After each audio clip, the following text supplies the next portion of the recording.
banks of the Nile in southern Egypt in 1896. British archaeologist Flinders Petrie leads an excavation in Thebes, the ancient city of the dead.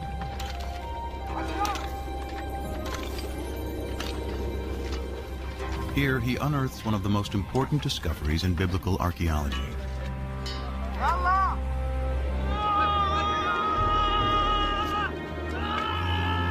From beneath the sand appears the corner of a royal monument, carved in stone.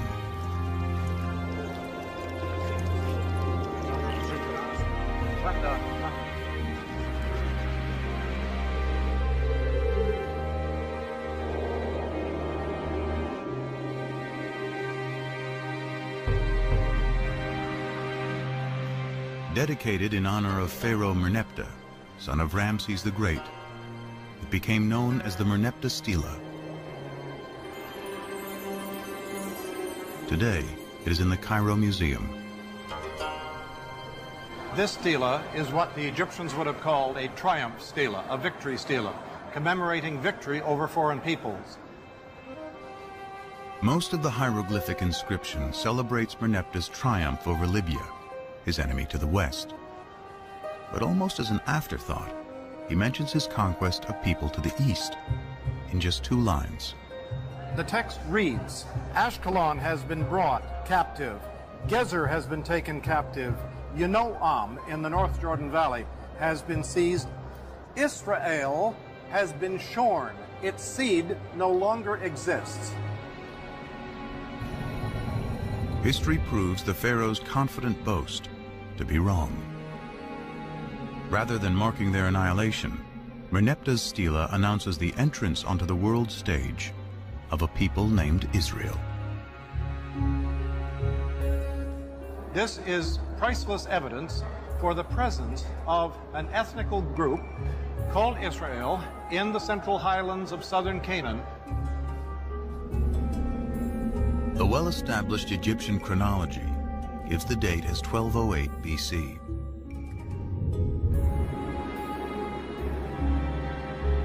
Merneptah's stela is powerful evidence that a people called the Israelites are living in Canaan, in what today includes Israel and Palestine, over 3,000 years ago.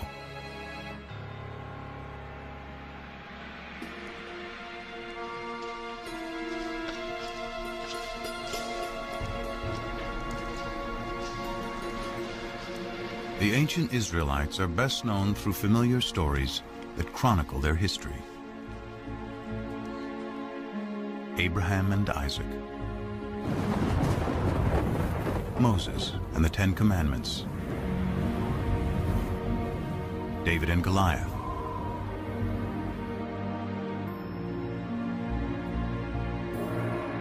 it is the ancient Israelites who write the Bible.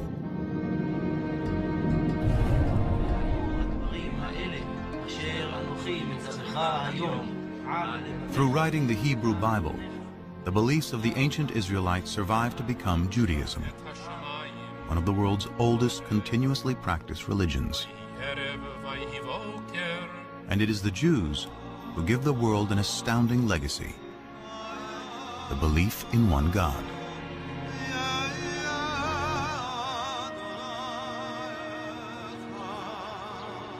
This belief will become the foundation of 2 other great monotheistic religions: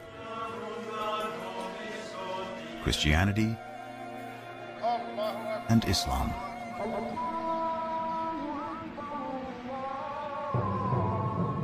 Often called the Old Testament to distinguish it from the New Testament, which describes the events of early Christianity, today the Hebrew Bible and a belief in one God are woven into the very fabric of world culture.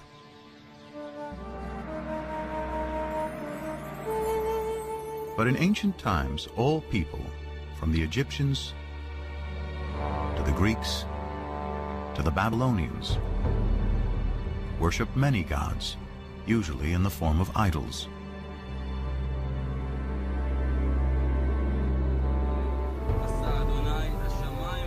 How did the Israelites, alone among ancient peoples, discover the concept of one God? How did they come up with an idea that so profoundly changed the world?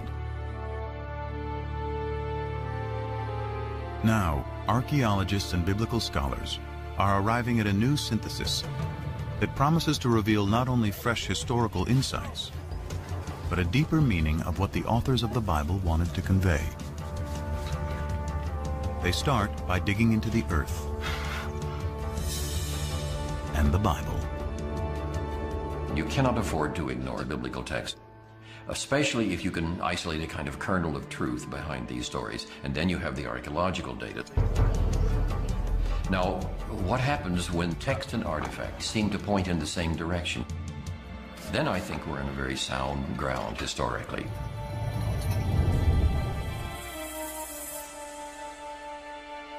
Scholars search for intersections between science and scripture.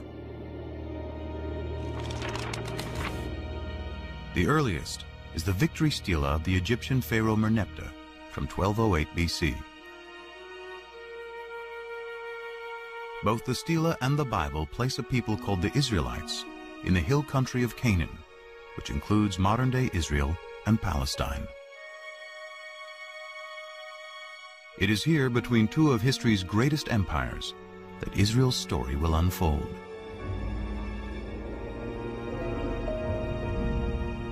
The way to understand Israel's relationship to the superpowers, Egypt and Mesopotamia on either side, is to understand its own sense of its fragility as a people. The primary way in which the Bible looks at the origins of Israel is as a people coming to settle in the land of Israel. It's not indigenous. It's not a native state.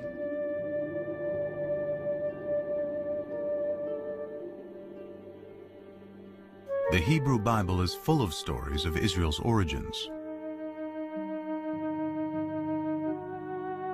The first is Abraham, who leaves Mesopotamia with his family and journeys to the Promised Land, Canaan. The Lord said to Abraham, "Go forth from your native land and from your father's house to the land that I will show you. I will make of you a great nation, and I will bless you. I will make your name great." Genesis 12:1 and 2. According to the Bible, this promise establishes the covenant, a sacred contract between God and Abraham. To mark the covenant, Abraham and all males are circumcised. His descendants will be God's chosen people. They will be fruitful, multiply, and inhabit all the land between Egypt and Mesopotamia.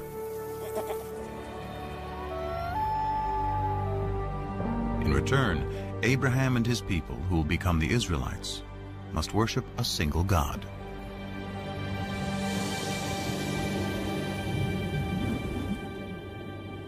This is a new idea. It was an idea that nobody had ever had before.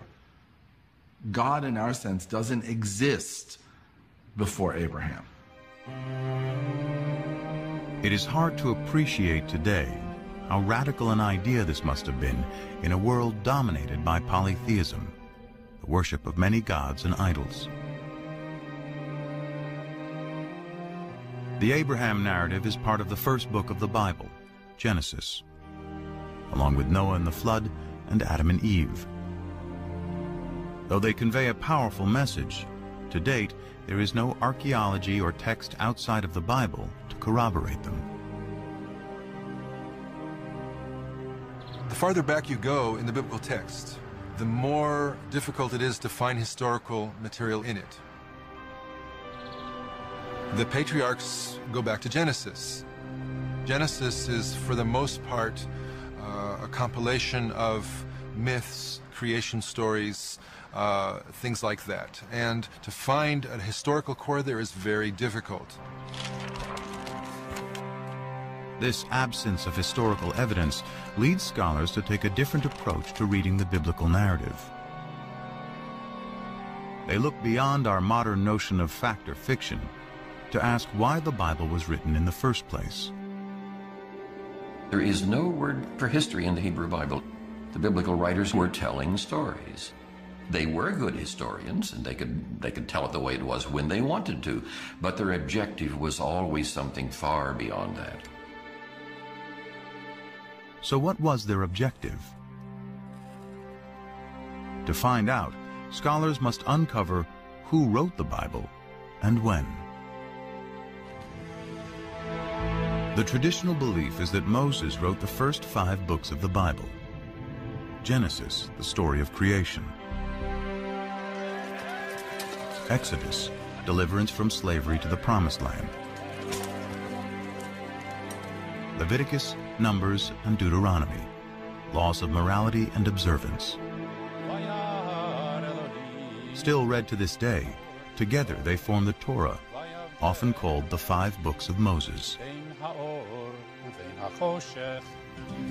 The view that Moses had personally written down the first 5 books of the Bible was virtually unchallenged until the 17th century. There were a few questions raised about this. For example, the very end of the last book of the Torah, the book of Deuteronomy, describes the death and burial of Moses. And so some rabbis said, well, Moses couldn't have written those words himself because he was dead and was being buried. And digging deeper into the text, there are even more discrepancies. For example, how many of each species of animal is Noah supposed to bring into the ark? One text says 2, a pair of every kind of animal. Another text says 7 pair of the clean animals and only 2 of the unclean animals. In one chapter, the Bible says the flood lasts for 40 days and 40 nights. But in the next, it says 150 days. To see if the floodwaters have subsided, Noah sends out a dove. But in the previous sentence, he sends a raven. There are 2 complete versions of the flood story interwoven on the same page.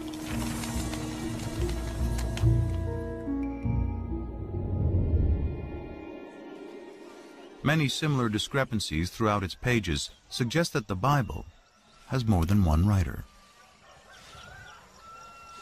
In fact, within the first 5 books of the Bible, scholars have identified the hand of at least 4 different groups of scribes, writing over several hundred years. This theory is called the documentary hypothesis. One way of thinking about it is as a kind of anthology that was made over the course of many centuries by different people, adding to it, subtracting from it, and so forth. But when did the process of writing the Bible begin?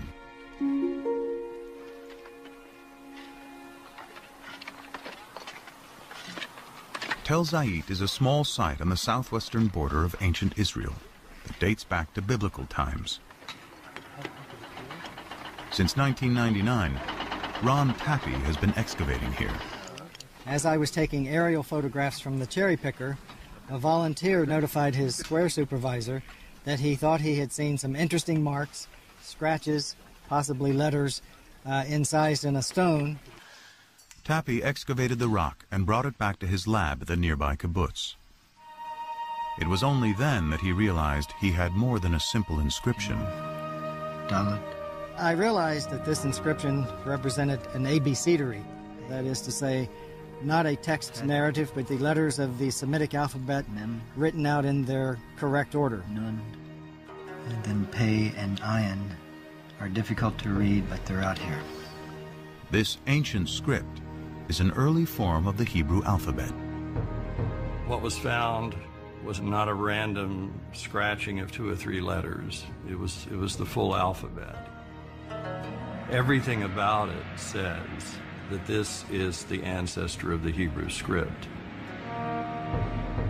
The Tel Zayit abecedery is the earliest Hebrew alphabet ever discovered. It dates to about 1000 BC, making it possible that writing the Hebrew Bible could have already started by this time.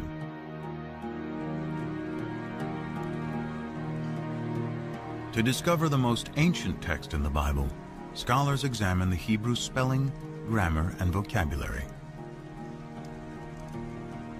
The Hebrew Bible is a collection of literature written over about 1,000 years.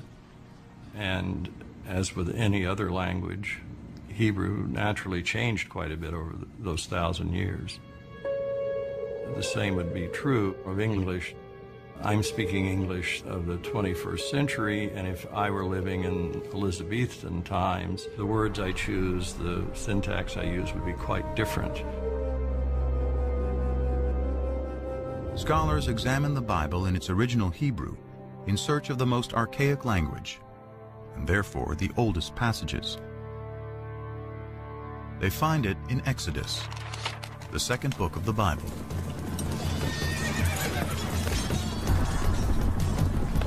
Pharaoh's chariots and his army he cast into the sea.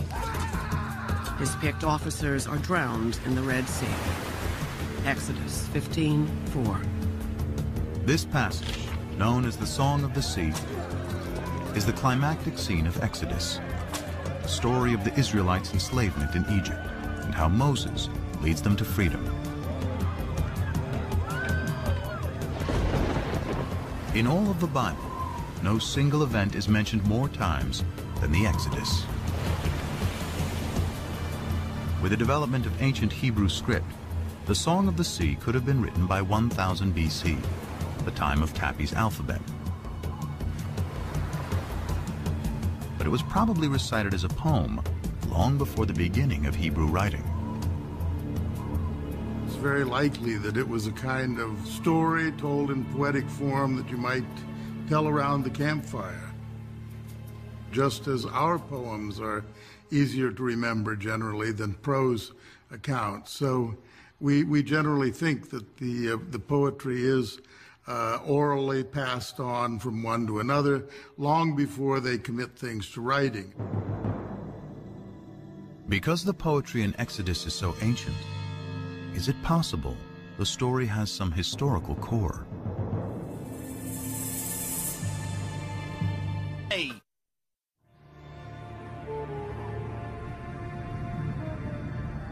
Here in the eastern Nile Delta of Egypt, in a surreal landscape of fallen monuments and tumbled masonry, archaeologists have uncovered a lost city.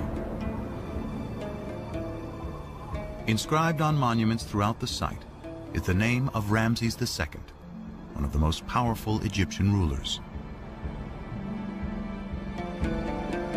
It is Ramses who is traditionally known as the Pharaoh of the Exodus.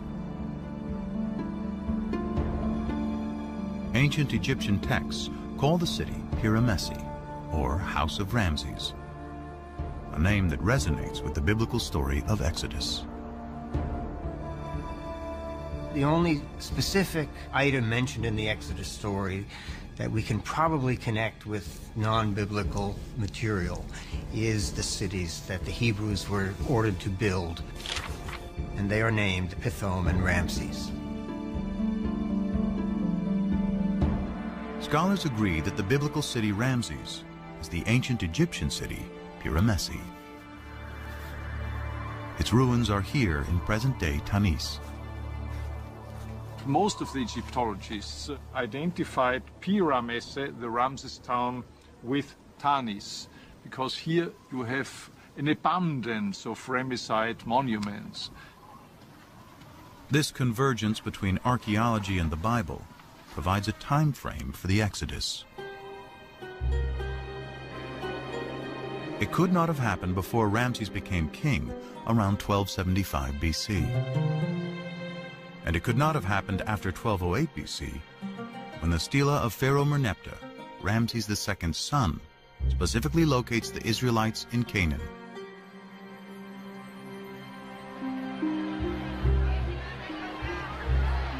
The Bible says the Israelites leave Egypt in a mass migration, 600,000 men and their families,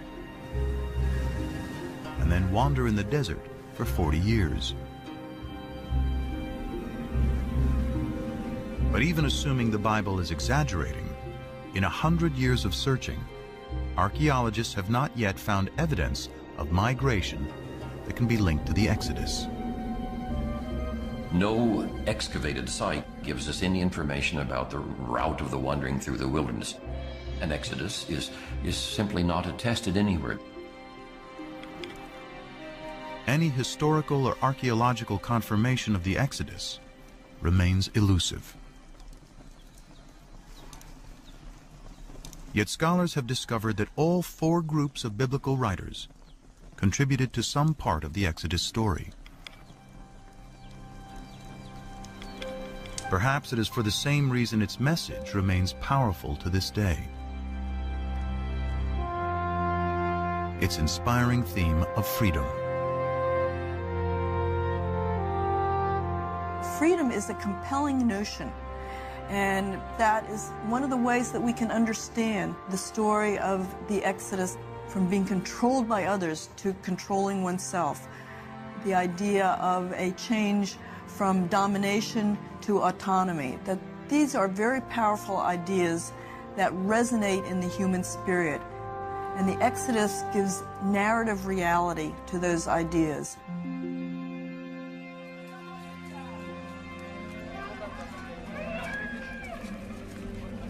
Following the Exodus, the Bible says God finally delivers the Israelites to the promised land, Canaan. Archaeology and sources outside the Bible reveal that Canaan consisted of well-fortified city-states, each with its own king, who in turn served Egypt and its pharaoh. The Canaanites, a thriving Near Eastern culture for thousands of years, worshipped many gods in the form of idols.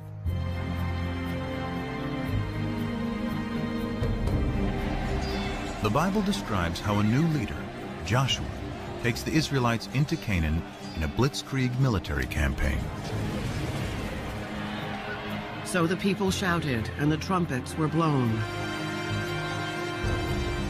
As soon as the people heard the sound of the trumpets, they raised a great shout, and the wall fell down flat.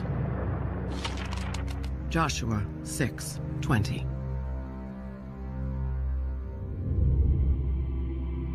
But what does archaeology say?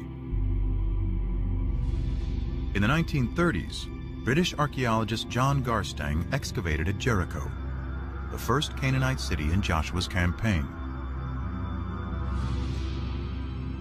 Garstang uncovered dramatic evidence of destruction and declared he had found the very walls that Joshua had brought tumbling down.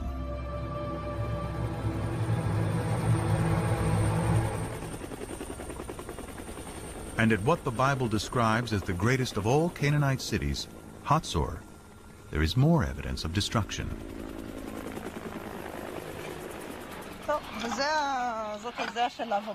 Today, Hatzor is being excavated by one of the leading Israeli archaeologists, Amnon Ben-Tor, and his protege and co-director, Sharon Zuckerman.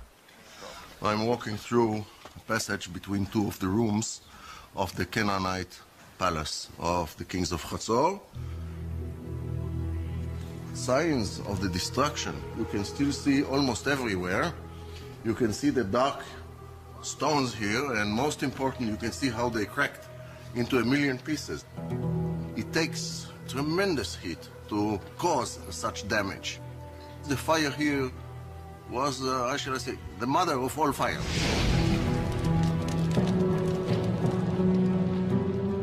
And there's another Canaanite city-state that Joshua and his army of Israelites are credited with laying waste. It's called Ai, and has been discovered in what is now the Palestinian territory of the West Bank. Here, archaeologist Hani Nur el-Din and his team are finding evidence of a rich Canaanite culture. The village first appears and developed to a city, and then there was a kind of fortification surrounding this settlement. These heaps of stones were once a magnificent palace and temples, which were eventually destroyed. But when the archaeologists date the destruction, they discover it occurred about 2200 BC. They date the destruction of Jericho to 1500 BC, and Hatzor's to about 1250 BC. Clearly, these city-states were not destroyed at the same time. They range over nearly 1,000 years. In fact, of the 31 sites the Bible says that Joshua conquered, few showed any signs of war. There was no evidence of armed conflict in most of these sites. At the same time, it was discovered that most of the large Canaanite towns that were supposed to have been destroyed by these Israelites were either not destroyed at all or destroyed by others. A single sweeping military invasion led by Joshua cannot account for how the Israelites arrived in Canaan.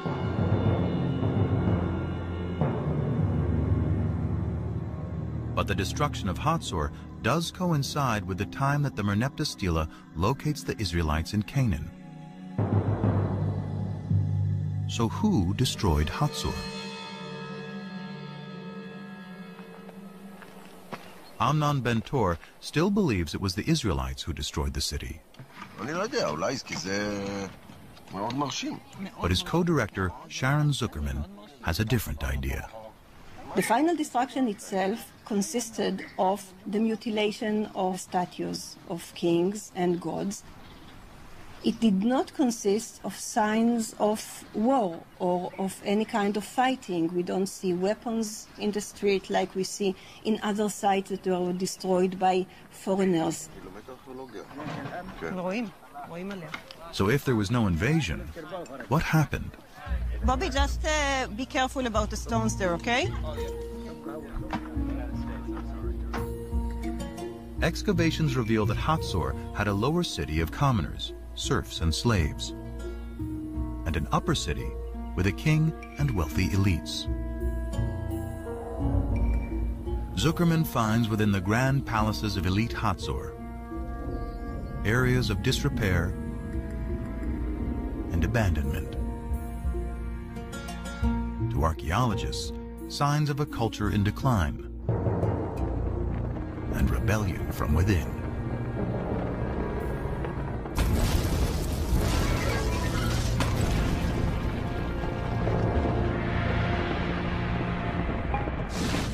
I would not rule out the possibility of an internal revolt of Canaanites living at Hatzor and revolting against the elites that ruled the city.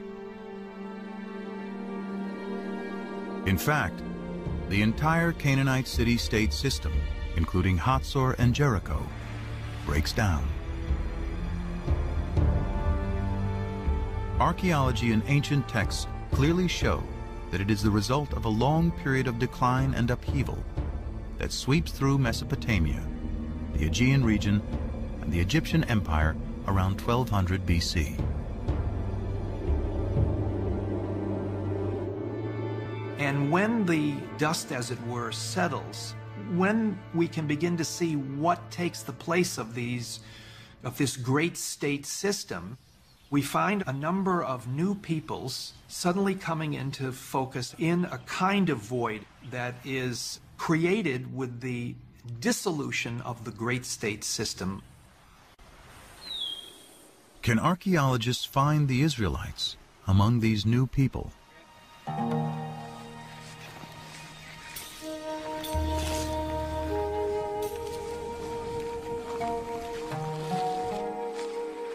In the 1970s, archaeologists started wide-ranging surveys throughout the central hill country of Canaan. Today, primarily the Palestinian territory of the West Bank.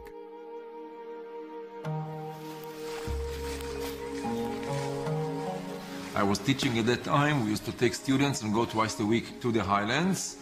And every day we used to cover between 2 and 3 square kilometers. And this accumulates very slowly into the coverage of the entire area. Israel Finkelstein and teams of archaeologists walked out grids over large areas, collecting every fragment of ancient pottery lying on the surface.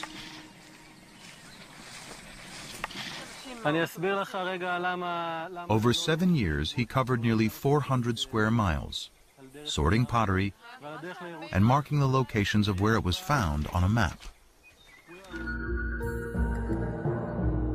By dating the pottery, Finkelstein discovered that before 1200 BC, there were approximately 25 settlements. He estimated the total population of those settlements to be 3,000 to 5,000 inhabitants. But just 200 years later, there's a very sharp increase in settlements and people. Then you get this boom of population growing and growing. Then we are speaking about 250 sites. And the population grows also 10 times, from a few thousand to 45,000 or so. Now this is very dramatic and cannot be explained as natural growth.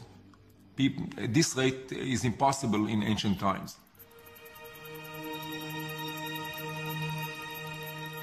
If not natural growth, perhaps these are the waves of dispersed people settling down following the collapse of the great state systems.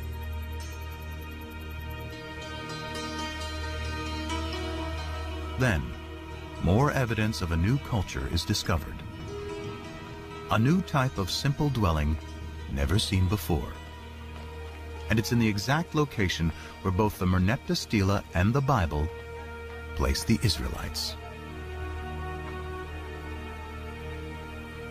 The sites in which this type of house appears throughout the country, this is where Israelites lived.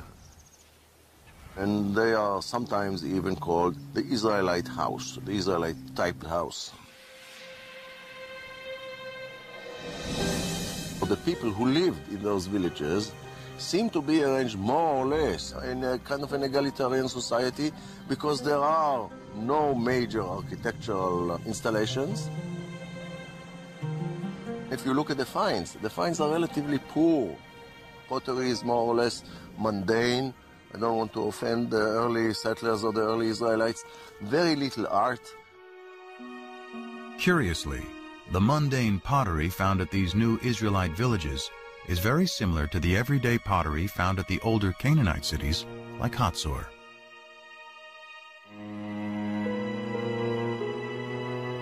In fact, the Israelite house is practically the only thing that is different.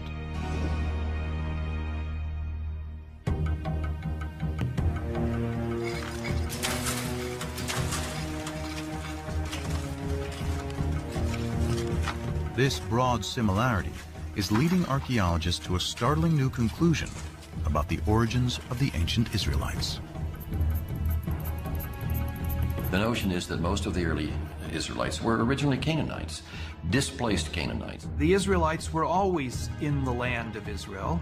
They were natives, but they were different kinds of groups. They were basically the have-nots. So what we're dealing with is a movement of peoples, but not an invasion of armed hordes from outside, but rather a social and economic revolution.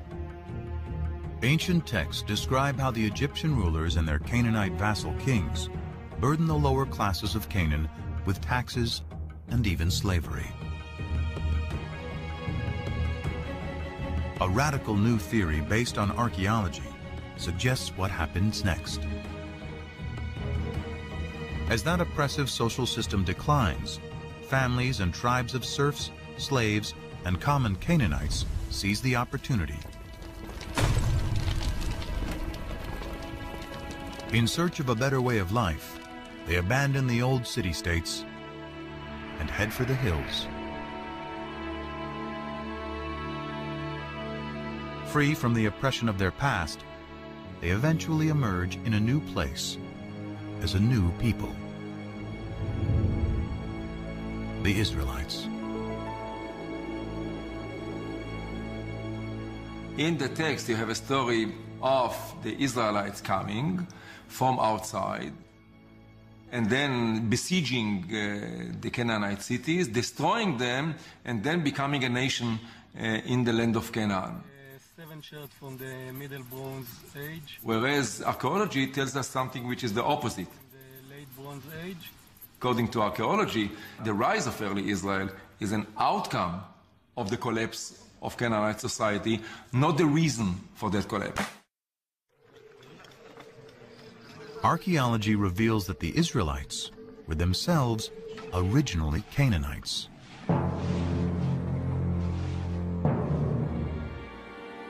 So why does the Bible consistently cast the Israelites as outsiders in Canaan? Abraham's wanderings from Mesopotamia, Moses leading slaves out of Egypt and into the Promised Land, and Joshua conquering Canaan from outside. The answer may lie in their desire to forge a distinctly new identity. Identity is created, as psychologists tell us, by talking about what you are not, by talking about another. In order to figure out who I am, I have to figure out who I am not. Conspicuously absent from Israelite villages are the grand palaces and the extravagant pottery associated with the kings and rich elites of Canaan. The Israelites did not like the Canaanite system, and they defined themselves in contrast to that system. So by not using decorated pottery, by not using important pottery, they developed an ideology of simplicity, which marked the difference between them and the Egyptian Canaanite system. If the Israelites wanted to distinguish themselves from their Canaanite past, what better way than to create a story about destroying them?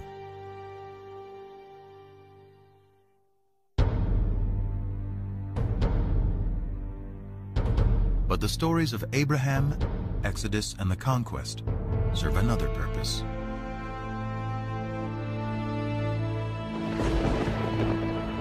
They celebrate the power of what the Bible says is the foremost distinction between the Israelites and all other people: their God. In later Judaism, the name of God is considered so sacred it is never to be spoken. We don't know exactly what it means. We don't know how it was pronounced, but it seems to have been the personal name of the God of Israel. So his title, in a sense, was God, and his name was these four letters, which in English would be YHWH, which we think were probably pronounced something like Yahweh. But Yahweh only appears in the Hebrew Bible. His name is nowhere to be found in Canaanite texts or stories. So where do the Israelites find their God?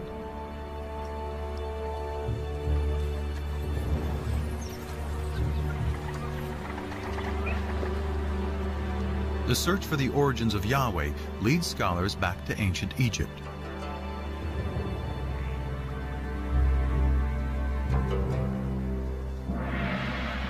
Here in the royal city of Karnak, for over 1,000 years, pharaohs celebrated their power with statues, obelisks, and carved murals on temple walls. Here on the north wall of Karnak, we have scenes depicting the victories in battle of Seti I, the father of Ramses the Great. Seti here commemorates one of his greatest victories over the Shasu. The Shasu were a people who lived in the deserts of southern Canaan, now Jordan and northern Saudi Arabia, at around the same time as the Israelites emerged. Egyptian texts say one of the places where the Shasu lived is called YHW, probably pronounced Yahu, likely the name of their patron god. That name Yahu is strangely similar to Yahweh, the name of the Israelite God.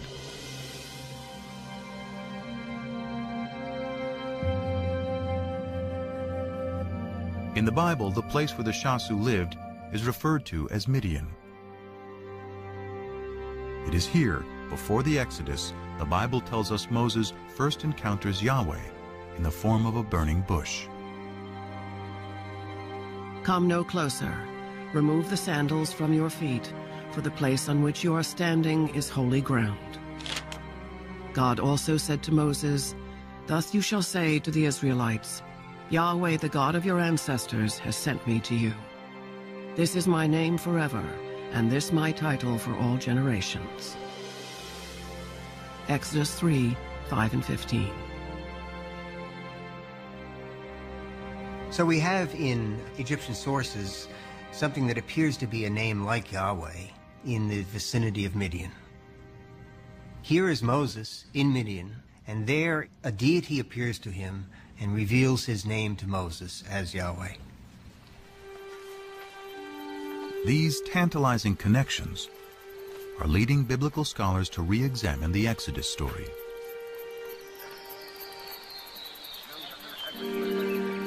While there is no evidence to support a mass migration, some now believe that a small group did escape from Egypt. However, they were not Israelites, but rather Canaanite slaves.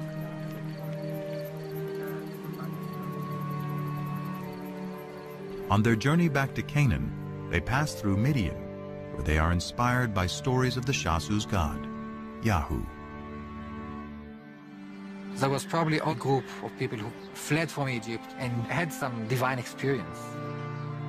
It was probably a small group demographically, but it was important, at least in ideology.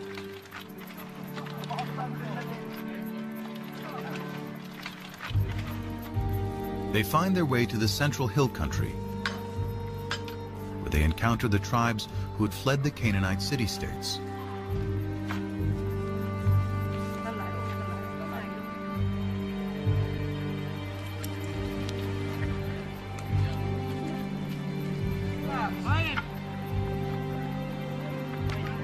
Their story of deliverance resonates in this emerging egalitarian society.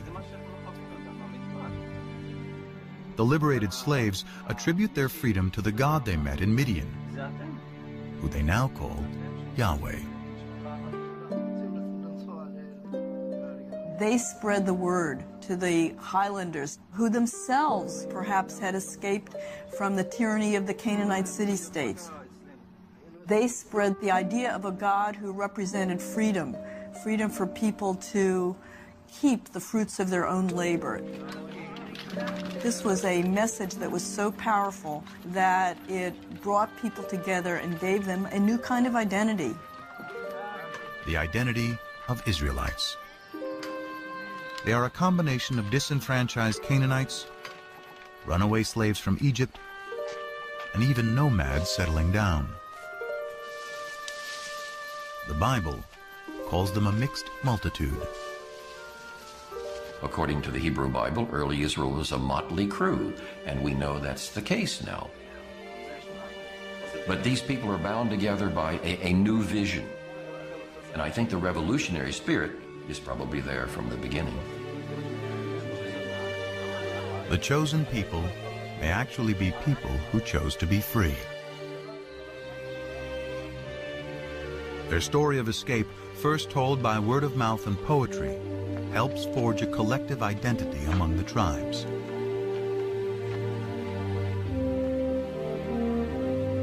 Later, when written down, it will become a central theme of the Bible. Exodus and divine deliverance. Deliverance by a God who comes from Midian, exactly where the Bible says, adopted by the Israelites to represent their exodus from slavery to freedom.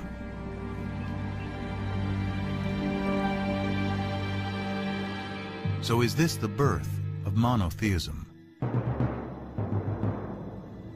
The common understanding of what differentiated the ancient Israelites from their neighbors was that their neighbors worshipped many different gods and goddesses, and the Israelites worshipped only the one true God.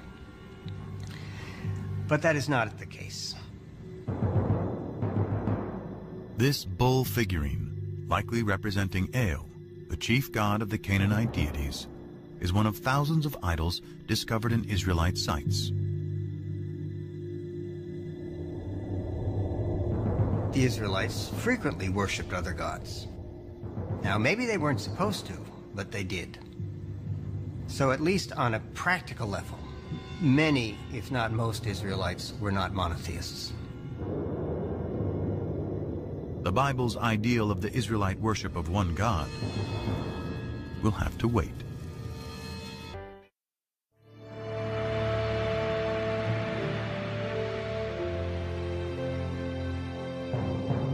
About 2 centuries pass after the Merneptah Stela places the Israelites in Canaan. Families grow into tribes. Their population increases. Then, about 1000 BC, one of the Bible's larger-than-life figures emerges to unite the 12 tribes of Israel against a powerful new enemy. David put his hand into the bag. He took out a stone and slung it. It struck the Philistine in the forehead. The stone sank into his forehead, and he fell down on the ground. 1 Samuel 17:49. The Bible celebrates David as a shepherd boy who vanquishes the giant Goliath. A lover who lusts after forbidden fruits. And a poet who composes lyric psalms still recited today. Of all the names in the Hebrew Bible, none appears more than David.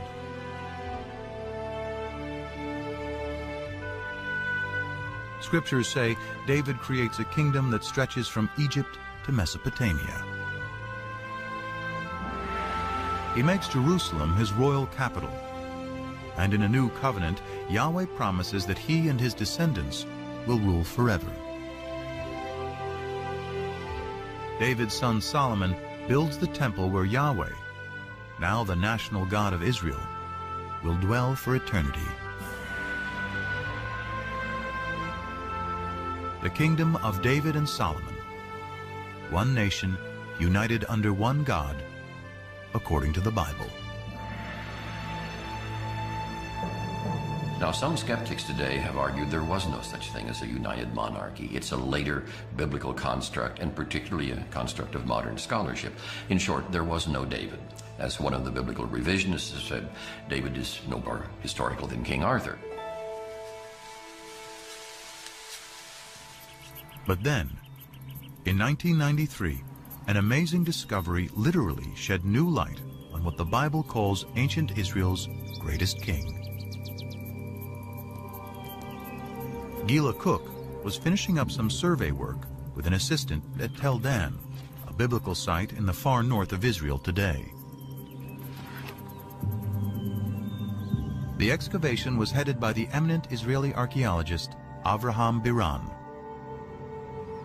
It was near the end of the day, and Cook was getting her last measurements when she hears a yell from below. And it was Biran in his booming voice yelling, "Gila, let's go." And so I waved to him, hold it, and continued working. Okay. After being summoned by Biran a second time, Cook had her assistant load her up. And she started down the hill.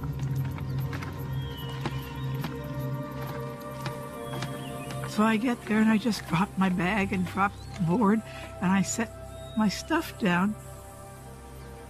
But something catches her eye.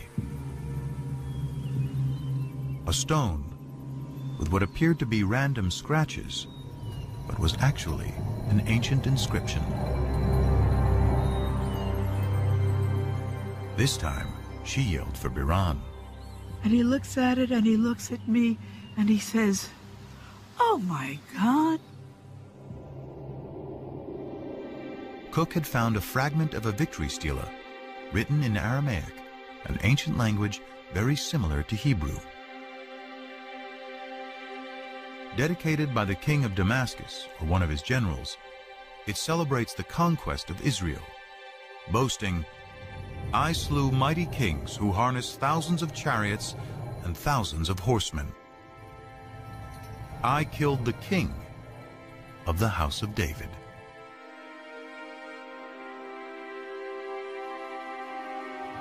Those words, the house of David, make this a critical discovery. They are strong evidence that David really lived. Unlike Genesis, the stories of Israel's kings move the biblical narrative out of the realm of legend and into the light of history. The later we come in time, the firmer ground we stand on. We have better sources. We have more written sources. We have more contemporary eyewitness sources. When the biblical chronology of Israel's kings can be cross-referenced with historical inscriptions, like the Tel Dan Stela, they can provide scholars with fairly reliable dates. King David is the earliest biblical figure confirmed by archaeology to be historical. And most scholars agree he lived around 1000 BC, the 10th century.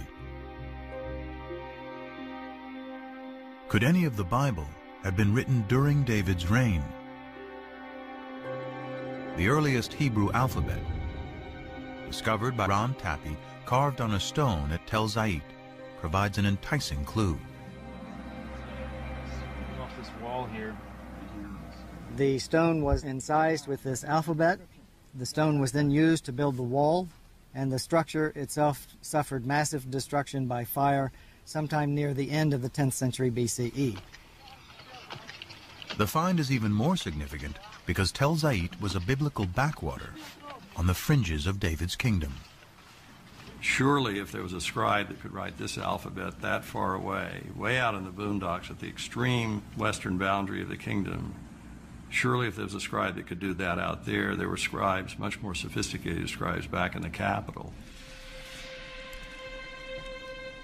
Could these scribes have been in the court of King David and his son Solomon?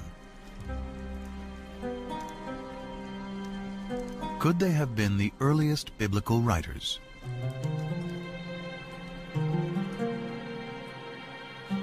In the 18th century, German scholars uncovered a clue to who wrote the Bible, hidden in two different names for God.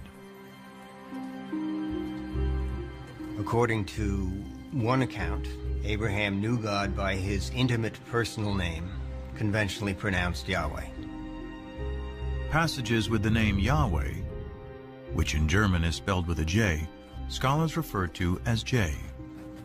But according to other accounts, Abraham knew God simply by the most common Hebrew word for God, which is Elohim.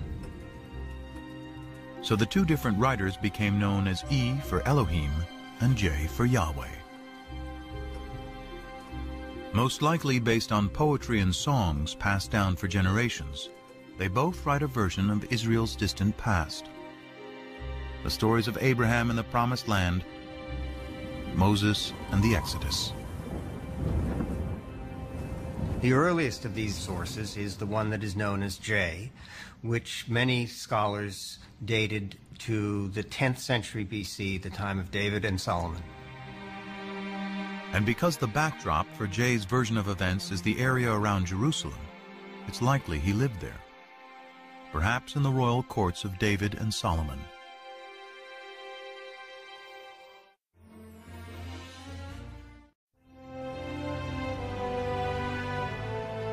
Of all the names in the Hebrew Bible, none appears more than David.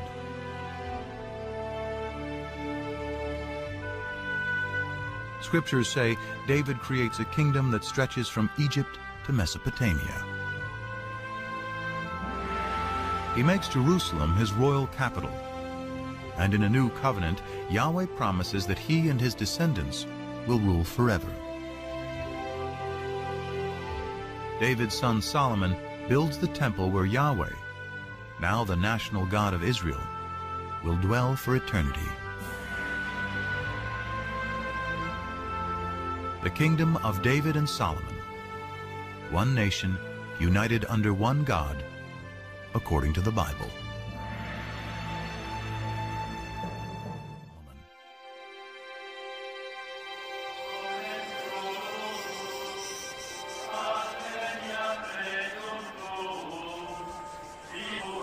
For over 100 years, archaeologists have searched Jerusalem for evidence of the kingdom of David.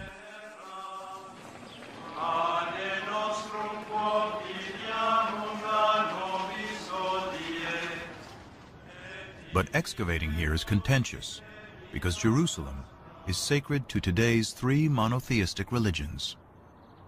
For Christians, Jesus comes in his final week to worship at the Jerusalem temple. He's crucified, he's buried, he's resurrected in the city of Jerusalem.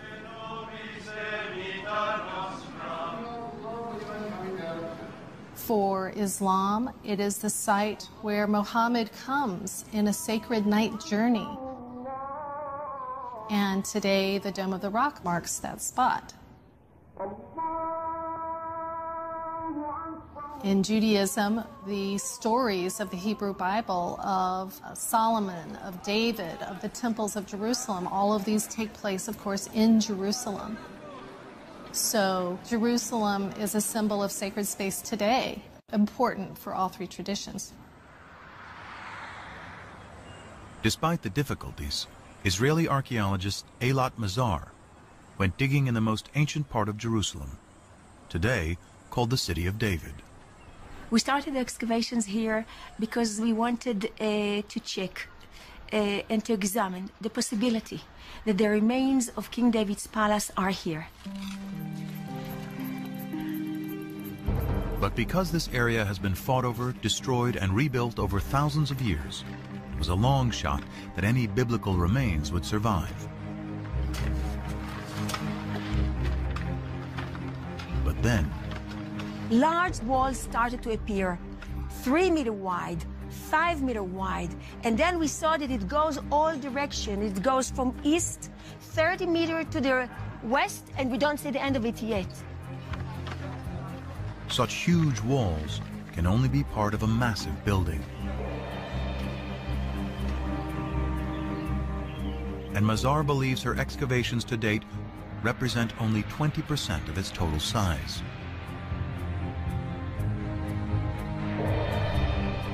Such a huge structure shows centralization and capability of construction. It can be only royal structure. This huge complex may be evidence of a kingdom. But is it David's kingdom?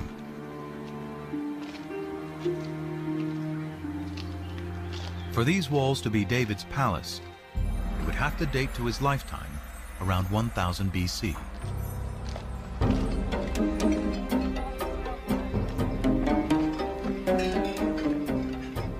The problem is stone walls can never be dated on their own. Biblical archaeologists date ruins based on the pottery they find associated with those ruins.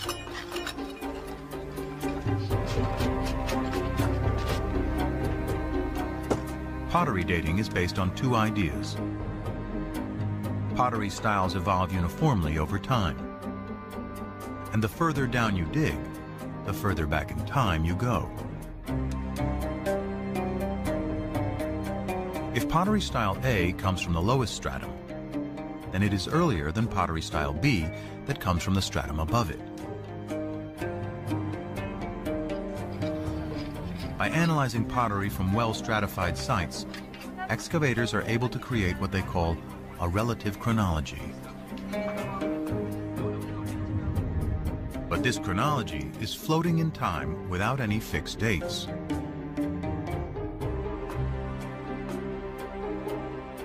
To anchor this chronology, William Foxwell Albright, considered the father of biblical archaeology, used events mentioned in both the Bible and Egyptian and Mesopotamian texts to assign dates to pottery styles. Albright's chronology, slightly modified, is what Mazar uses to date her massive building, and what most archaeologists use today. What we found is a typical 10th century pottery, meaning bowls with hand burnish. You can see from inside, together with an import, a beautiful black on red juglet.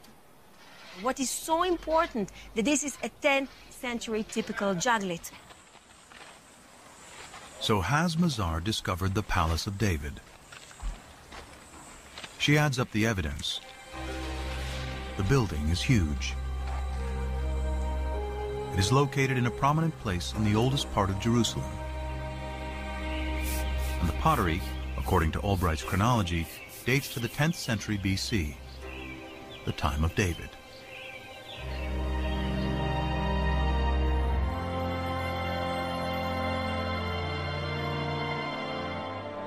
Mazar believes she has indeed found the Palace of David.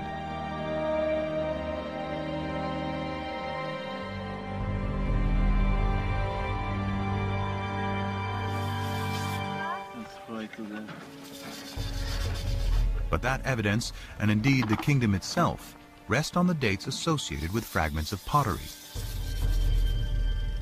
And some critics argue the system for dating that pottery relies too heavily on the Bible. Archaeologists in the past did not rely too heavily on the Bible. They relied only on the Bible. We have a problem in dating. How do you date in archaeology? You need an anchor from outside. Today, there is a more scientific method to anchor pottery to firm dates: radiocarbon dating. It is a specialty of Elisabetta Boretto of the Weizmann Institute. The first step is, of course, in the field, which relates the sample, the material like olive pits or seeds or charcoal, to the archaeological context. If an olive seed is found at the same layer as a piece of pottery, the carbon in the seed can be used to date the pottery. When the seed dies, its radioactive carbon-14 decays at a consistent rate over time. By measuring the ratio of carbon-14 to carbon-12, Boretto can determine the age of the olive seed, which in turn can be used to date the pottery.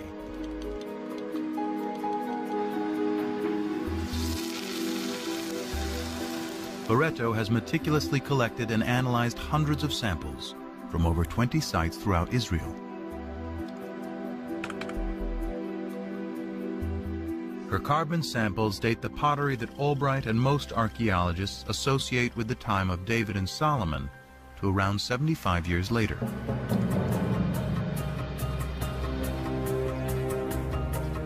For events so long ago, this may seem like a trivial difference. But if Boretto is right, Mazar's Palace of David and Tappy's ancient Hebrew alphabet have to be redated. This places them in the time of the lesser-known kings Omri, Ahab, and his despised wife Jezebel, all worshippers of the Canaanite god Baal. With no writing or monumental building, suddenly the kingdom of David and Solomon is far less glorious than the Bible describes. So David and Solomon did not rule over a big territory. It was a small chiefdom, if you wish, with just a few settlements, very poor, the population was limited, there was no manpower for big conquests and so on and so forth.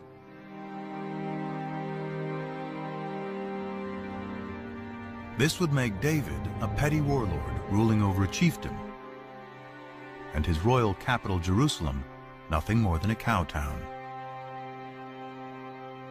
These are the results of the radiocarbon dating. He or she who decide to ignore these results, I treat them as if arguing that the world is flat, that the earth is flat, and I cannot argue anymore. But it's not so simple. Other teams collected radiocarbon samples following the same meticulous methodology. According to their results, Mazar's Palace and Tappy's alphabet can date to the 10th century, the time of David and Solomon. How can this discrepancy be explained? The problem is that these radiocarbon dates have a margin of error of plus or minus 30 years, about the difference between the two sides. Pottery and radiocarbon dating alone cannot determine if the kingdom of David and Solomon was as large and prosperous as described in the Bible.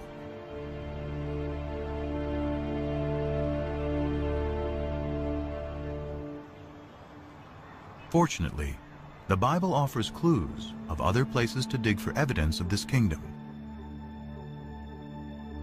The Bible credits David with conquering the kingdom, but it is Solomon, his son, who is the great builder. This was the purpose of the forced labor which Solomon imposed. It was to build the house of Yahweh and the wall of Jerusalem, Hatzor, Megiddo, and Gezer. 1 Kings 9:15.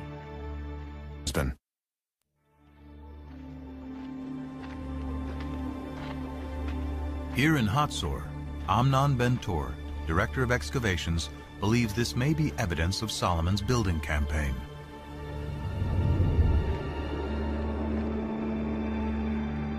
Archaeologists call it a six-chambered gate, a massive entryway fortified with towers and guard rooms. Ben-Tor's predecessor, Yigal Yadin, first uncovered this structure. It turned out to be a six-chambered gate, and Yadin immediately remembered that a very, very similar gate was excavated at Gezer, and then Chicago University excavated this gate here at Megiddo. Stunned by the similarity of these three gates, Yadin recalled the passage in the Bible. Here we have a wonderful connection of the biblical passage as it shows up in archaeology. Three monumental gates, all based on the same plan, would seem to be powerful evidence not only of prosperity, but also of a central authority. Throughout its history, the Israelites had been divided into tribes, then into kingdoms, north and south. The locations of these strikingly similar gates in both regions suggest a single governing authority throughout the land.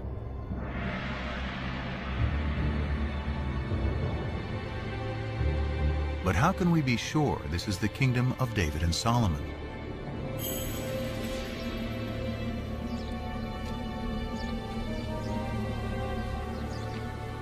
The answer, once again, lies in Egypt.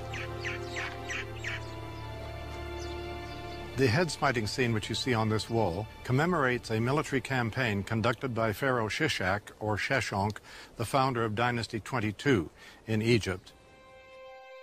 The Egyptian pharaoh Shishak invades Israel, an event the Bible reports and specifically dates to 5 years after Solomon's death, during the reign of his son Rehoboam.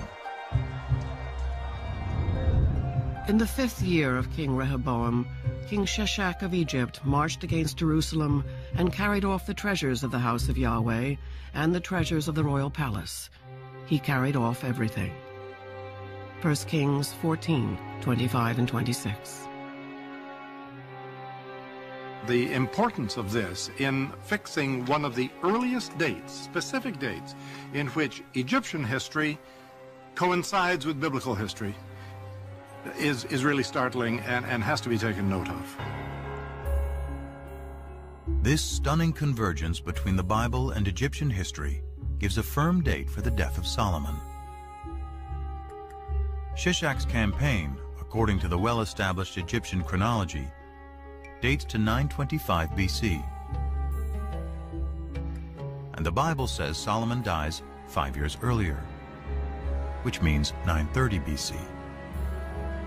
This is further evidence that David and Solomon lived in the 10th century.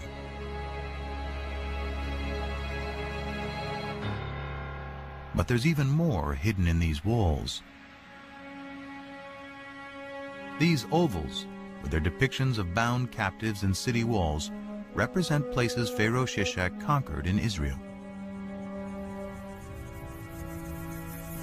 One of those places is Gezer, where archaeologists find the hallmark of Solomon's building program, a 6-chambered gate.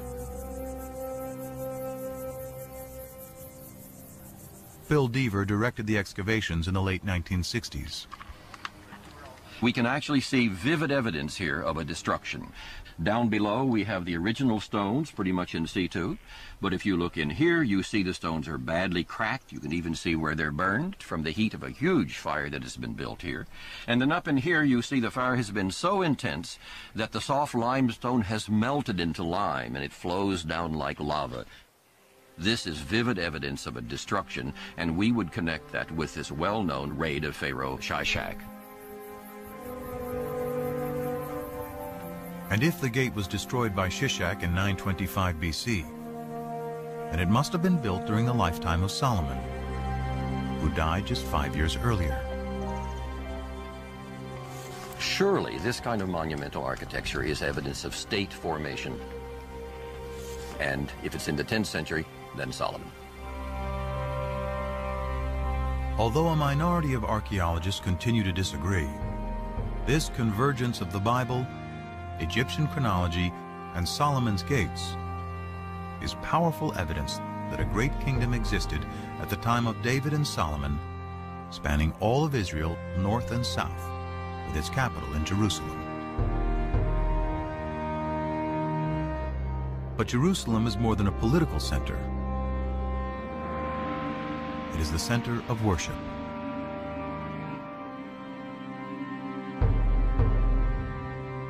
The magic of Jerusalem is the magic of the temple. One temple for the one God.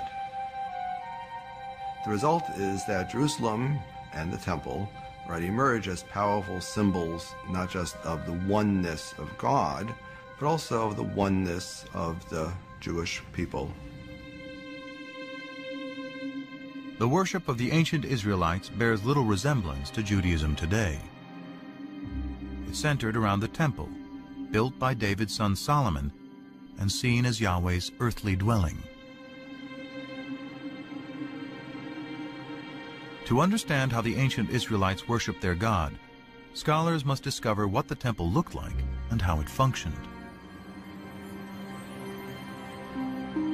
But although archaeologists know where its remains should be, it is impossible to dig there.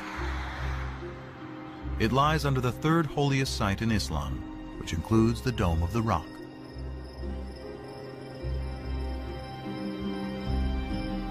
Not a stone of Solomon's temple has ever been excavated. But the Bible offers a remarkably detailed description.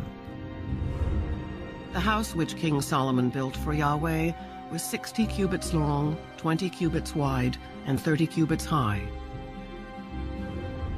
In the inner sanctuary, he made 2 cherubim, each 10 cubits high.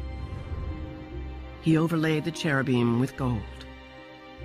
1 Kings 6, 2, 23 and 28.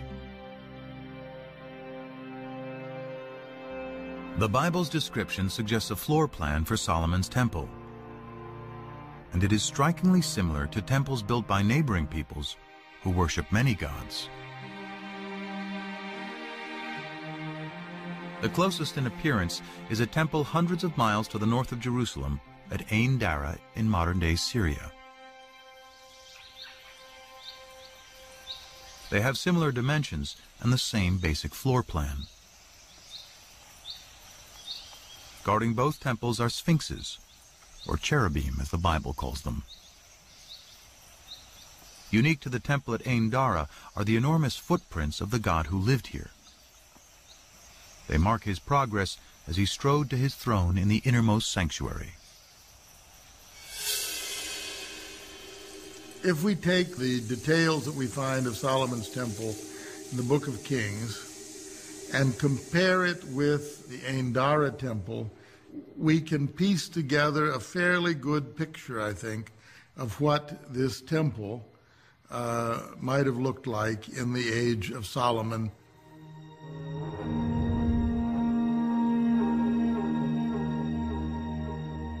Now it is possible to reconstruct with some confidence how Solomon's temple may have looked and how the ancient Israelites worshiped their God. Out front was an enormous altar. Beyond that was a porch area that led into the inside of the temple. There was a room, the holy place, And then beyond that, the most sacred room, the Holy of Holies, where tradition says the Ark of the Covenant held the tablets of the law. And this room was considered to be the most sacred site on earth because it is the room where God's presence could be found.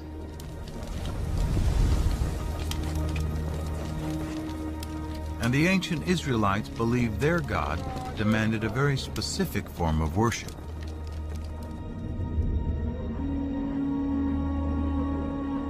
Evidence of this survives today on Mount Gerizim in Palestine.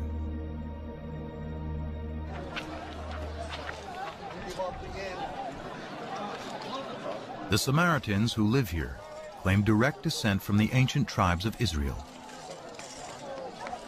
According to their tradition, for over 2,500 years, they have been practicing the ancient Israelite form of worship: animal sacrifice.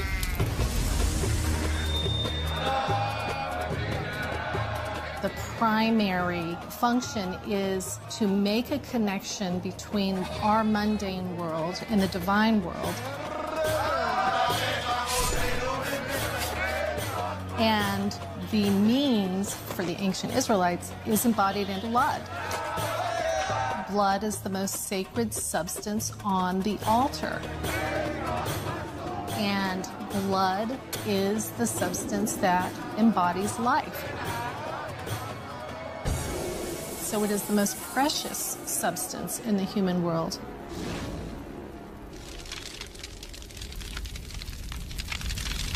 But while the priests were offering sacrifice to Yahweh in the temple, many Israelites were not as loyal.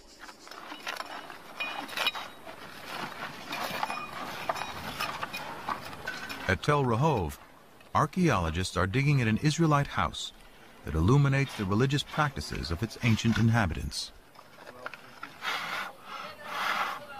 Well, we just found this beautiful, exceptional clay figurine showing a goddess, a fertility goddess, that was worshipped here in Israel. Here, in this case, she's shown holding a baby. Who is this fertility goddess? And what is a pagan idol doing in an Israelite home? Dramatic evidence as to her possible identity first surfaced in 1968. Bill Deaver was carrying out salvage excavations in tombs in southern Israel when a local brought him an inscription that had been robbed from one of them. When I got home and brushed it off, I thought I was going to have a heart attack. Executed in clear 8th century script. It's a tomb inscription. And it just gives the name of the deceased, and it says, "Blessed may X be by Yahweh." That's good biblical Hebrew. But it says by Yahweh and his Asherah. And Asherah is the name of the old Canaanite mother goddess.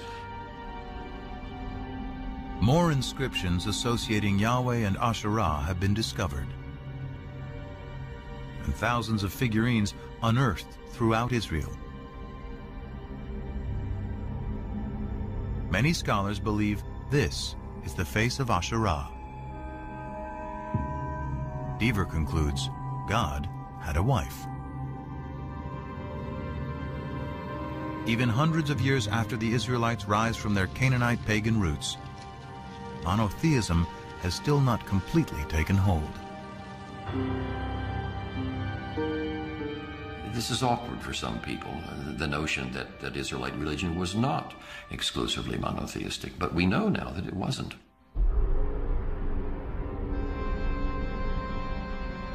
The Bible admits the Israelites continue to worship Asherah and other Canaanite gods, such as Baal.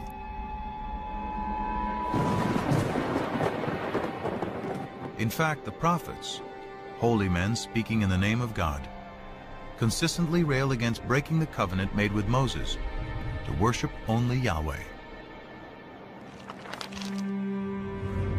The more I called them, the more they went from me. They kept sacrificing to the Baals and offering incense to idols. Hosea 11:2. The Israelites had made a contract with God If they kept it, God would reward them. If they broke it, he would punish them. He would punish them by using foreign powers as his instruments. Events seemed to fulfill the prophet's dire predictions. Soon after Solomon's death, the 10 northern tribes rebelled and formed the northern kingdom of Israel. Then a powerful new enemy storms out of Mesopotamia to create the largest empire the Near East had ever known, the Assyrians. The Assyrians were the overpowering military force, and Israel and Judah, the two states that the Bible talks about as the states making up the people Israel, fell under the sway of the Assyrian juggernaut. Numerous Assyrian texts and reliefs vividly document their domination of Israel and Judah.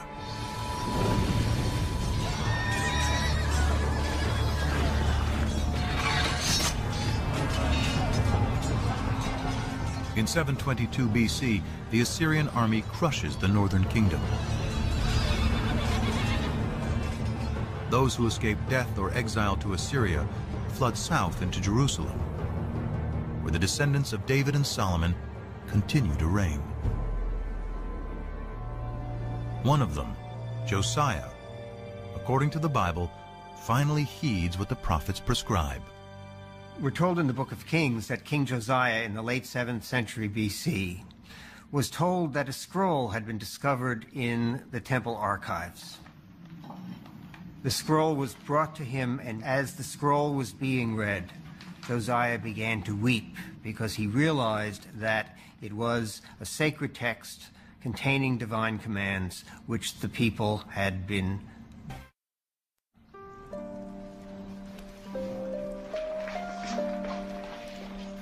Scholars believe that the lost scroll is part of the 5th book of the Torah, Deuteronomy, a detailed code of laws and observance. It inspires another group of scribes in the 7th century BC, whom scholars call the D-writers.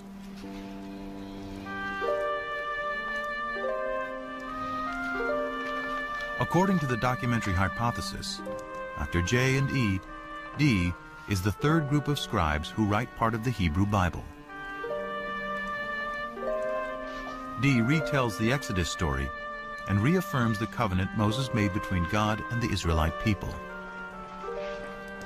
You should love the Lord your God because he has loved you. He has loved you more than any other nation. So the divine love for Israel requires a corresponding loyalty to God, an exclusive loyalty to God. And Deuteronomy, more than other parts of the Bible, is insistent that only the God of Israel is to be worshipped. To enforce the covenant, Josiah orders that idols and altars to all other deities be destroyed. The book of Deuteronomy contains the clearest prohibition of the worship of other gods, the 10 Commandments. I am Yahweh, your God. You shall have no other gods before me. You shall not make for yourself an idol. You shall not bow down to them or worship them. Deuteronomy 5, 6 through 9.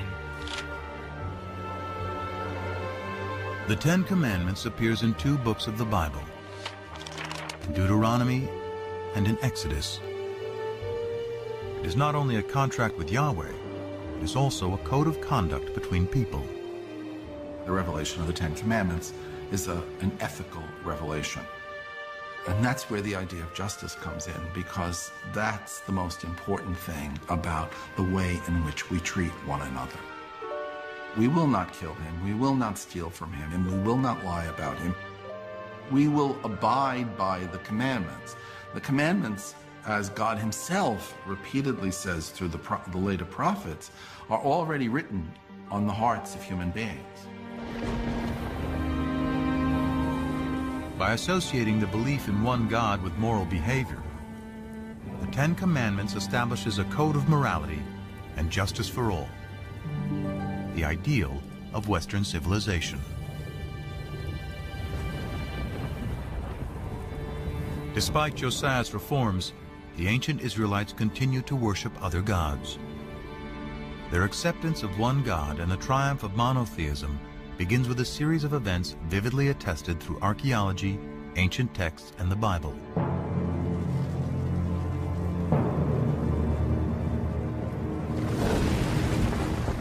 It starts with the destruction of Yahweh's earthly dwelling, the Jerusalem temple.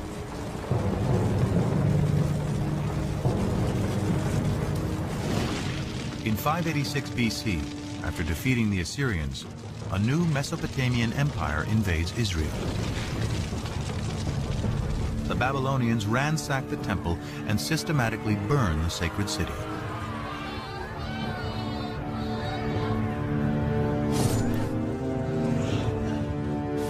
Before his eyes, the Babylonian victors slay the sons of Zedekiah, the last Davidic king, then blind him.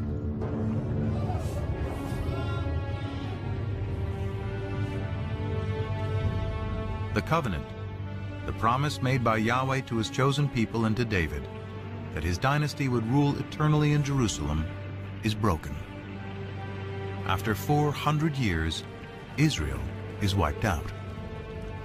The destruction of Jerusalem created one of the most significant theological crises in the history of the Jewish people.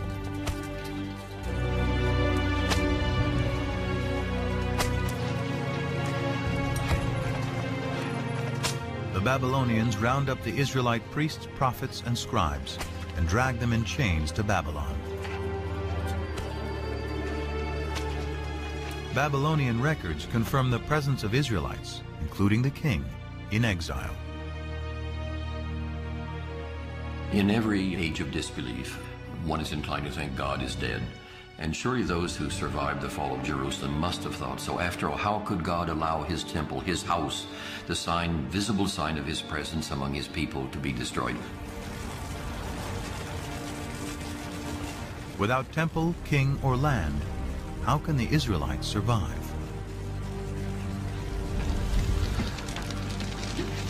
Their journey begins with the ancient scrolls, which some scholars speculate were rescued from the flames of the destruction.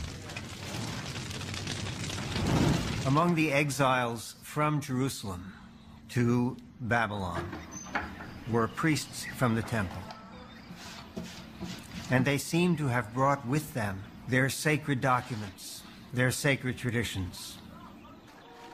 According to the widely accepted documentary hypothesis, it is here in Babylon, far from their homes in Israel, that priests and scribes will produce much of the Hebrew Bible as it is known today. Scholars refer to these writers as P, or the priestly source. It was P who took all of these earlier traditions, the J source, the E source, the D source, and other sources as well, and combined them into what we know as the Torah, the first 5 books of the Bible. But more than just compiling, P edits and writes a version of Israel's distant past, including the Abraham story, that provides a way for the Israelites to remain a people and maintain their covenant with God.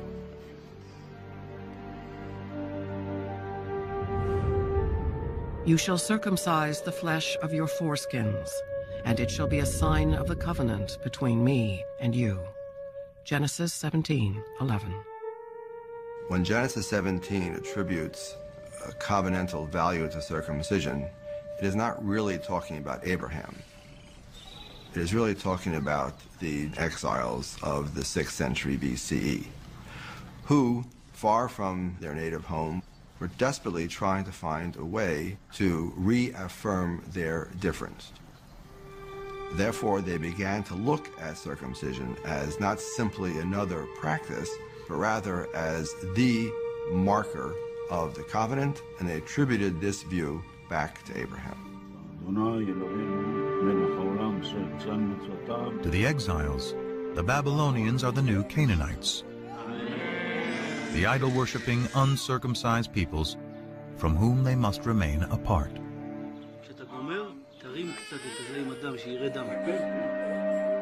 But the Abraham story, with its harrowing tale of a father's willingness to sacrifice his own son, is also about the power of faith.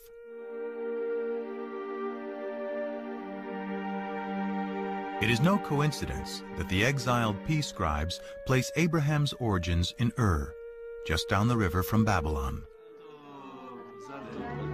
Perhaps with the same faith as Abraham had, so too will the exiles be returned to the Promised Land. One of the pervasive themes in the Torah is the theme of exile and return. Abraham goes down to Egypt and comes out of Egypt. The Israelites go to Egypt and get out.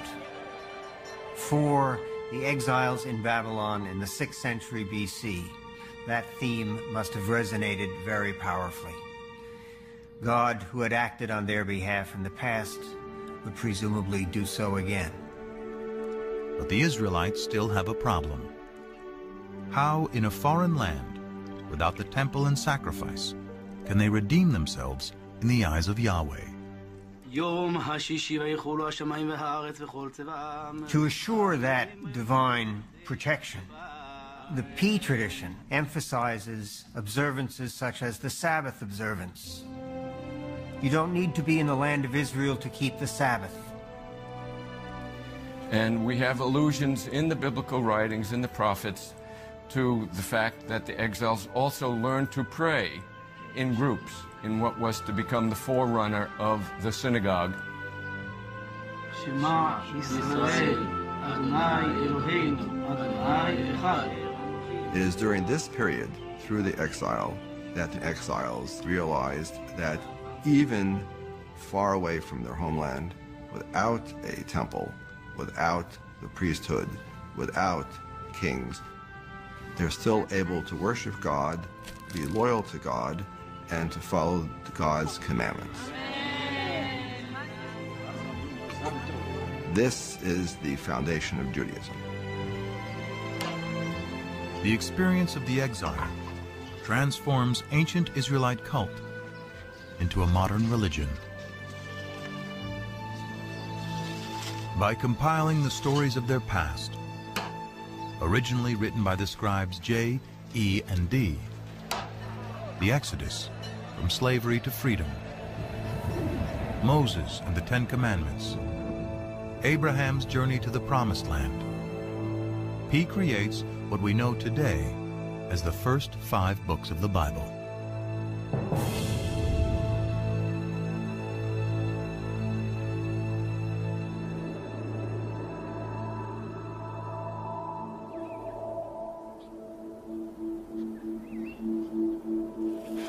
Though this theory is widely accepted, physical evidence of any biblical text from the exile or earlier is hard to come by.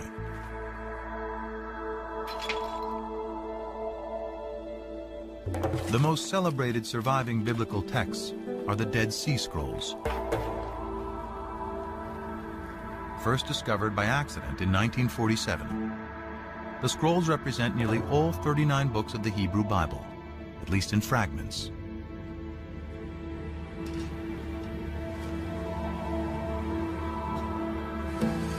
They survived because they were deposited in the perfect environment for preservation: the hot, dry desert. Archaeologists suspect there were at least hundreds more scrolls throughout Israel. But because they were written on papyrus or animal skins, they have long since decomposed. Even though the earliest of the Dead Sea Scrolls date to the 3rd and 2nd centuries BC, that doesn't mean that they're the first copies or examples of this work that were ever written. It means that they already stand in a line of tradition that had been established by the time the scrolls were written.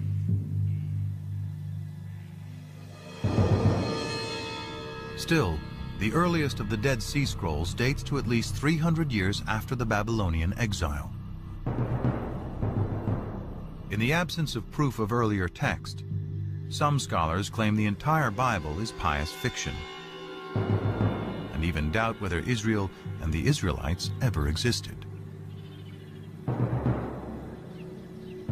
For many of the revisionists, these extreme skeptics, there was no ancient Israel. Israel is an intellectual construct. In other words, these people were not rethinking their past, they were inventing their past. They had no past.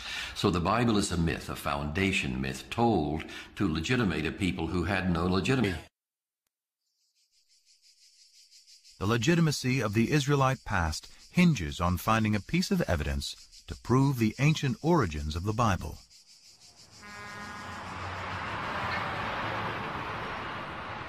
What would be the discovery of a lifetime starts outside the walls of Jerusalem in an old cemetery.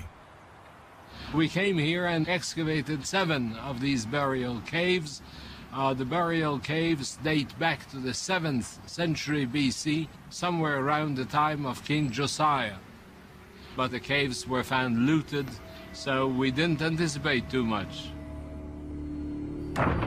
Gabriel Barkai instructed a 13-year-old volunteer to clean up a tomb for photographs. Instead of that, he was bored, he was alone, and he had a hammer, and he began banging on the floor. But the floor turned out to be a fallen ceiling. And beneath it were some artifacts that had escaped the looters.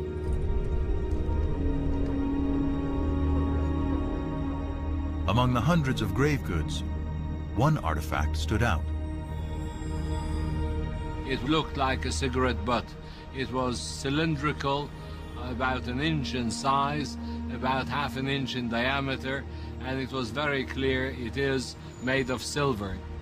It was some kind of a tiny scroll. A second, slightly smaller scroll was also found, and both were taken to the labs at the Israel Museum.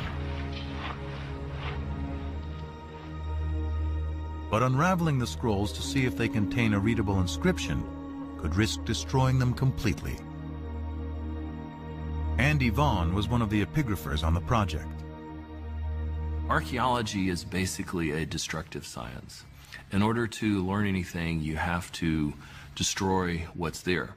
Gabriel Barkai and his team had to make a decision. Does one unroll these amulets or does one preserve them? They decided that it was worth the risk, and hindsight would tell us that they could not have been more correct. Through painstaking conservation, technicians devised a special method for unrolling the scrolls and revealing their contents. I went over there and I was amazed to see the whole thing full of very delicately scratched, very shallow characters.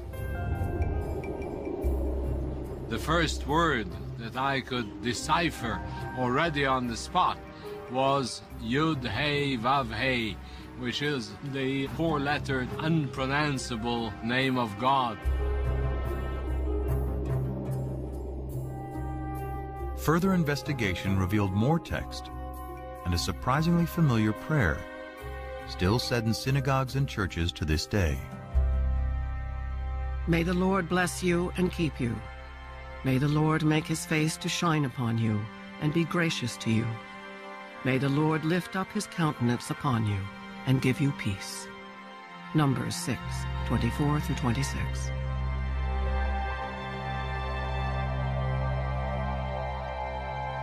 There is no doubt at all that these 2 amulets contain the priestly benediction found in Numbers 6. These inscriptions are thus very important because they're the earliest references we have to the written biblical narratives. The archaeological context was very clear because it was found together with pottery dating back to the 7th century BC. Also the paleography, the shape of letters, points towards somewhere in the 7th century BC beyond any doubt. The silver scrolls with the priestly benediction predate the earliest Dead Sea Scrolls by 400 years. It is an amazing find, proving that at least some verses of the Bible were written in ancient times during the reign of King David's descendants. By giving us text from before the Babylonian exile, the Silver Scrolls confirm that the Hebrew Bible is created from poetry, oral traditions, and prayers that go back to the time of Josiah's D writer, and likely beyond to writers E and J.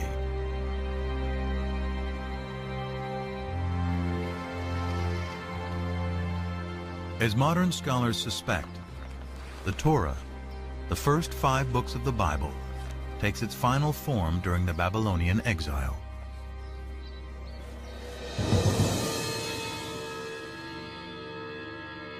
But dwarfed by the mighty temples and giant statues of Babylonian gods, the Israelites must also confront the fundamental question: why did their God, Yahweh, forsake them?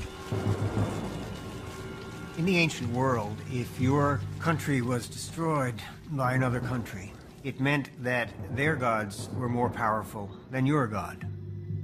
And the natural thing to do was to worship the more powerful God. But the survivors continued to worship Yahweh and struggled to understand how this could have happened. They resort first to a standard form of explanation, which is found elsewhere in the ancient Near East. We must have done something wrong to incur the wrath of our God. It's out of this that comes the reflection that polytheism was our downfall. There is, after all, only one God. The Israelites abandon the folly of polytheism. Monotheism triumphs, and the archaeological evidence proves it. Before the destruction of the first temple, wherever we dig, in whatever part of the Judean country, we find sanctuaries, and more often we find hundreds and thousands of figurines, even in Jerusalem itself. But after the destruction, there are none. We are speaking about 1,000 in before, and nothing, completely nothing at all after. Monotheism is well ensconced, firmly ensconced. So something major happened, which is very hard to trace. But that was a searing experience, that time in the exile. Through the experience of the exile and writing the Bible, the concept of God, as it is known today, is born.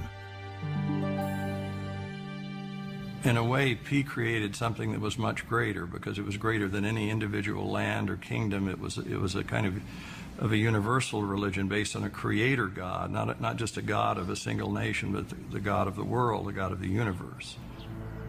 This moves Yahweh into the realm of being a universal deity who has the power to affect what happens in the whole universe. This makes the God of ancient Israel the universal God of the world that resonates with people, at least in Jewish, Christian, and Muslim tradition to this very day.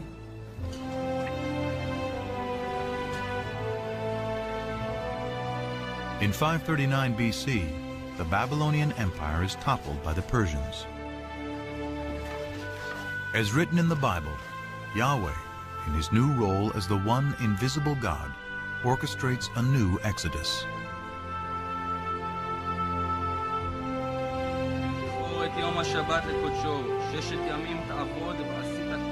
Among one group of returning exiles is the prophet Ezra.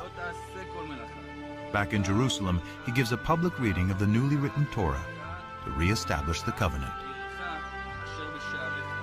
All the people gathered together.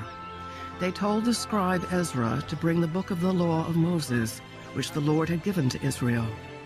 He read from it from early morning until midday, and the ears of all the people were attentive to the book of the law.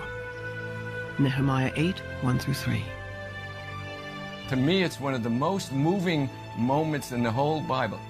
Ezra returns with the Bible in his hands, so we have the feeling that the process begun in the exile is finally finished, and Ezra has a copy. The scrolls that chronicle the Israelites' relationship with their God is now the Hebrew Bible, the Old Testament, a sacred text for over 3 billion people. Through its writing, an ancient cult becomes a modern religion, And the Israelite deity Yahweh transforms into the God of the three great monotheistic religions.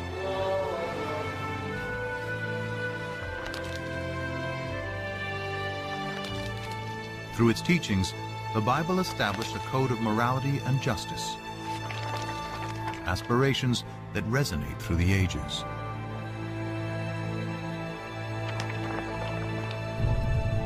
More than fact or fiction, at the intersection of science and scriptures is a story that began over 3,000 years ago and continues to this day.